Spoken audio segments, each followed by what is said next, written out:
There are roughly 7 billion people on the planet. More than half of them live in cities. 2 out of 5 do not have access to consistent sanitation. And nearly 1 in 4 live in inadequate housing. Slums are among the United Nations Center for Human Settlement's chief concerns. Slums are the result of mega-population growth, where cities' social services and infrastructure cannot handle the massive influx of people. This creates danger zones, areas where education and other support systems, particularly those geared toward the youngest slum residents, fall through the cracks. This leads to many children being forced into low-paying, dangerous work at very early ages, losing the opportunity to go to school and gain skills that would help them escape the poverty cycle. Slums are just one problem associated with urbanization being tackled by the United Nations Council on Urban Development.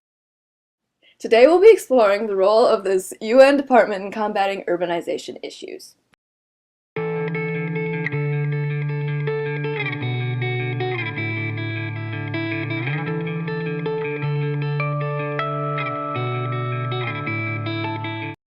The United Nations Council on Urban Settlements was founded in 1978 in Vancouver, Canada, after a conference that came to be known as Habitat 1.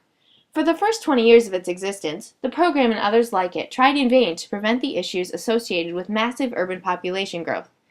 Still struggling to control the immense rise of slums, global homelessness, and sanitation problems 2 decades after its incarnation, the Council held a second global meeting in Istanbul, Turkey in 1996. Known as Habitat 2, the nearly 700 resolutions and recommendations developed in this conference have since been adopted by 171 countries.